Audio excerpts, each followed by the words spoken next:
Hey guys, what's up? Welcome to Mind Warp Hobbies. My name is Raf, and today I want to talk to you about basing your models and some of the options that could be available to you. I'm going to start with one of my favorite models and one of my favorite units in the Tyranid faction, which is my main faction when I play Warhammer 40,000, and it's going to be a Tyrannofex, as you can see here. I've had this Tyrannofex for a very long time, and I decided to finish off a few touch-ups where I did with this model. But what I want to share with you today is his base.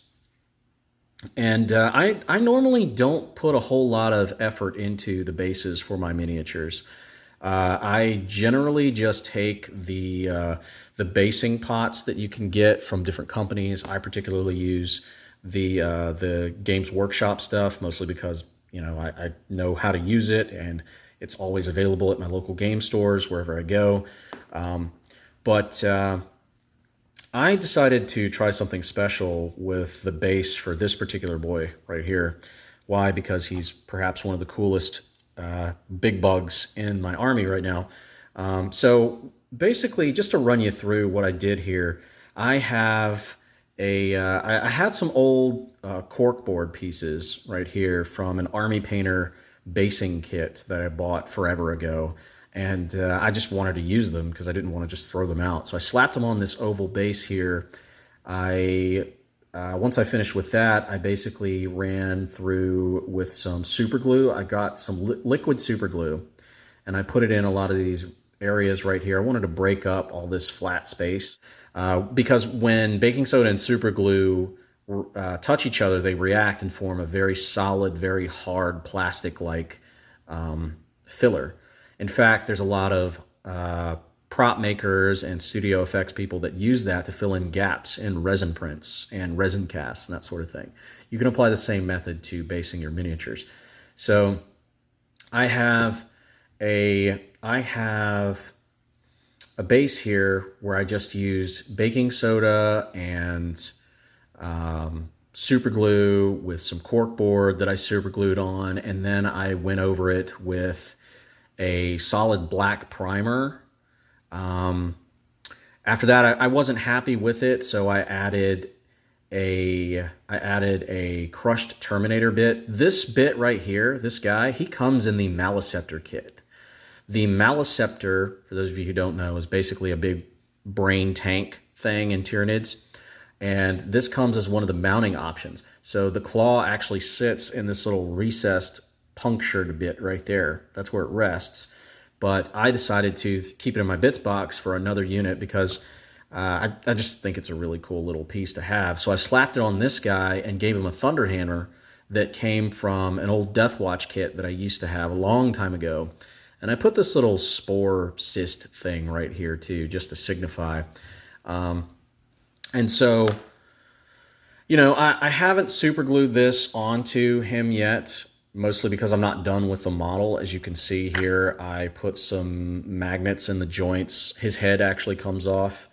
I magnetized his head because I wasn't sure if I wanted to have it as a extra Tervagon or something, which is handy because the Tyrannofex and Tervagon do come in the same kit. But it ended up just being a neat little feature. I don't think I'm going to do anything more with it. But basically what I have to do here is just super glue him to the base like so, where I have it marked out. And that's how he's going to sit once he's all done. And then all I have to do is finish up his weapon options. This guy comes with some pretty cool weapons. He has the Rupture Cannon, Acid Spray, and the Flesh Borer Hive. I've yet to use the Flesh Borer Hive. I want to see how it works on the tabletop. But I hope this was super helpful for you in your basing endeavors for your hobby kit, your hobby toolbox. So that's just one option. I have a few other options I can show you. Just to give you an example, I've got some Venom Thropes over here that I can show you for basing material. And that's what it looks like when you just apply the Martian, I believe it's the Martian Iron Crust basing material. You can use that right there. You get yourself a little, you don't have to get a hobby tool like this. You could just use a popsicle stick. The only reason I use this is because I got it like 8 years ago, and it's just been in my hobby box forever. So, but you could use a popsicle stick and spread that stuff on there like so. Once it dries, just throw a dark wash on it. It could be Agrax Earthshade, which is the Games Workshop shade, or you could make your own. And I'll try to make a video on how to make your own washes. They're pretty simple. It's just water and paint. That's all. Or at least that's how mine are made. But that's to give you an example. That would be the extent of the basing that I would do for a lot of my just tabletop ready stuff. You know, for my run-of-the-mill troops, and I have another option I can show you over here. I have some unfinished warriors. I'll grab this Tyranid Prime right here just to give you an example. This Tyranid Prime, he is equipped with some melee weapons and a venom cannon right here. As you can see, he's just a run-of-the-mill troops choice. He's been on a shelf for a minute, and I'm swapping out his weapon options.